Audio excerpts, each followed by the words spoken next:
Namaste, an Indian greeting for elders, teachers, and to show your thanks for someone's generosity.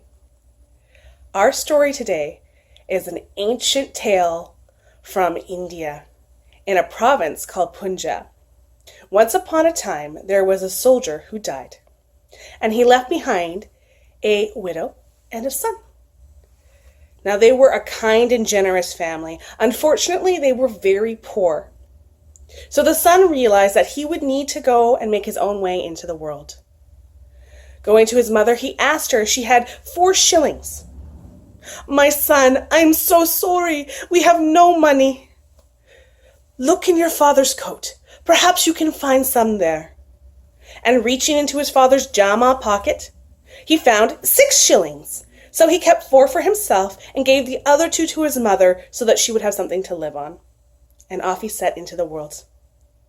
And as he walked, he came across a tigress who was licking her paw and moaning in pain. "Oh, boy, help me please, boy." Well, the soldier's son was terrified and started to run away. "Boy, please, I have a thorn in my paw and I need your help." "No, you will kill me with a swipe of your paws when you are in pain." "I promise, boy, please. I will turn my head to this tree and I will swipe it instead." So the boy gathered all his courage and he came up to the tigress and pulled out the thorn. And sure enough, she destroyed the tree with one mighty swipe of her paw. But she did not harm the soldier's son. "Thank you, boy. You may have this sandalwood box as a reward. Carry it for 9 miles before you open it, and do not open it a step sooner." So the soldier's son took the box in gratitude, and he set off on his way. And he walked for many miles, and it was getting heavier with every step. And he kept going, and the box just kept getting heavier and heavier, and he got to 8¼ mile when he realized that maybe the tigress had been a witch, and she was playing a joke on him, so he dashed the box on the ground. Well, the second it hit the ground, out springed a little old man. "Who threw that box on the ground? How dare you?" Well, the soldier's son was not expecting to see that, and he could not help but tease. "I'm sorry, sir. For such a little thing, you are awfully heavy." "Well, you should have carried me the full 9 miles, because maybe your reward would have been something better. But it's neither here nor there. I'm here now, and my name is Sir Buzz." And there was Sir Buzz, only 1 span tall from elbow to wrist, with a mighty beard, a 1¼ long, trailing all the way down into the dirt. The soldier's son did not know what to do, so he continued on his way. But as he walked, he grew hungry. "Sir Buzz, if I give you these 4 shillings, do you think that you could find me something to eat?" Whiz! Boom! Bing! Sir Buzz grabbed the money and flew off like a bee, straight to a confectioner's shop. And when he entered the shop, he stood underneath the confectioner's preserving pan. "Ho, ho, Sir Confectioner! Bring me sweets!" Well, the confectioner looked around, and he did not see anybody. So he went back to his work. "Ho, ho, Sir Confectioner! Bring me sweets!" And again, the confectioner did not see anyone. Well, Sir Buzz grew into a fury, and he ran over and he pinched the confectioner on the leg, and then he kicked him in the foot. "What do you mean by this? Can you not see when I am here in your shop?" "Oh," the confectioner apologized. "Sir, what could I possibly do for you today?" "You need to bring me 100 pounds of gulab jamans." Well, gulab jamans are like Indian donut holes, and they are covered in a sweet syrup and spices like cardamom, and they are delicious. Well, seeing such a little guy asking for 100 pounds of sweets, the confectioner was a little bit reluctant. "Sir, are you sure that you can carry that all by yourself?" "Go and wrap it up, and put it in my hand here, for I have money to pay," and he jingled the 4 shillings in his pocket. So the confectioner quickly wrapped up the package, and the second he put the package in Sir Buzz's hand, whiz, boom, bing! He was off, back to the soldier's son without having paid a single shilling. Well, they enjoyed their treats, and they continued on to the king's city, where it was rumored that he had the most beautiful and kind daughter, Princess Blossom. And the second that the soldier's son saw her, he fell deeply into love. And he turned to Sir Buzz and he begged and he pleaded, "Please, Sir Buzz, I need to speak with her. Can you please take me to her?" And Sir Buzz refused because he knew it was too dangerous. So the soldier prayed. And the soldier pined, and he longed for her until he grew pale and thin.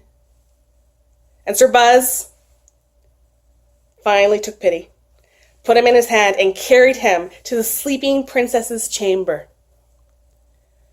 Well, when 2 strangers entered her room, she woke up with a scream. But the soldier's son approached her and said, "Please, princess, I mean you no harm, and I wish only to speak with you." And he spoke so eloquently that they talked all through the night until dawn, and then fell asleep at first light. Sir Buzz marched and kept watch the entire time, and when he saw the sleeping lovers, he realized that they were in danger. And so he picked them up in the bed and flew them to the edge of the king's city to a hidden garden. And when the lovers woke up, they realized they could not stay in the city if they wanted to be together. So they decided that they would leave and live their own lives. And they thanked Sir Buzz for his service. But he knew the hard ways of the world. And before he left, he plucked 1 beard hair and gave it to them, saying, "If you ever need me, you burn this in a fire." And then, whiz, boom, bing, he was gone. So the 2 lovers traveled together, happy and deeply in love, until one day they got lost in a forest, a jungle, and proceeded to remain lost for many days after that until the point of starvation, and thinking that surely they would die from lack of food. A Brahmin, an Indian priest, came upon them. "Oh, my dear children, you look so hungry. Come with me to my home, where I have delicious things for us to feast on." And they followed him home, not realizing that he was not a Brahmin. He was a vampire. And the feast that he was going to have was that poor couple. Once they were at his home, he invited them to start preparing for the meal while he would go get firewood, and gave the soldier's son a ring of keys. "You may use all the cupboards, but do not open the one with the gold key." And off he went. While the princess prepared the meal, the soldier's son could not help but be curious and started opening all the cupboards up. And lo, what does he find? Mountains of treasure! Gold and jewels and gems everywhere. Well, being curious, he could not help but wonder, what did the gold key hide? And when he went into that cupboard and opened it up, it was a mountain of human skulls. Realizing the danger that they were in, he ran to the princess. She knew they only had a short time, and wisely pulled the hair out of her pocket and threw it into the fire just as the vampire arrived. Well, the vampire was the great nemesis of Sir Buzz, and he knew that he was coming. And so he decided that he would use magic to destroy him. and turned himself into torrential rains to drown poor Sir Buzz. But Sir Buzz was wise in the ways of magic as well. And so he turned himself into a gust of stormy wind to blow the rain away. The vampire, seeing he was beaten, turned himself into a dove and flew away. And Sir Buzz was intent on the hunt and turned into a hawk and pursued the dove higher and higher into the skies until they flew all the way to the celestial courts of King Idra. The dove, in a last-ditch attempt to save his life, turned into a rose and fell in the king's lap. Now, being the king of the heavens, Sir Buzz knew he could not take the rose directly, so he turned himself into a musician and approached a bard, offering to play the music instead, since he seemed so tired. And playing beautiful music, the king was moved and could not help but offer anything that Sir Buzz wanted in exchange for his beautiful music. "Sir, I only wish the rose that is in your lap." "Sir Buzz, I am impressed. You can have anything you want.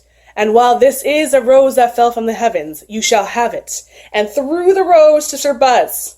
Well, all the petals fell off, and Sir Buzz quickly scurried to gather them all up. But one petal turned into a mouse, and it snuck away. Well, Sir Buzz turned into a cat and pounced on the mouse and gobbled it up.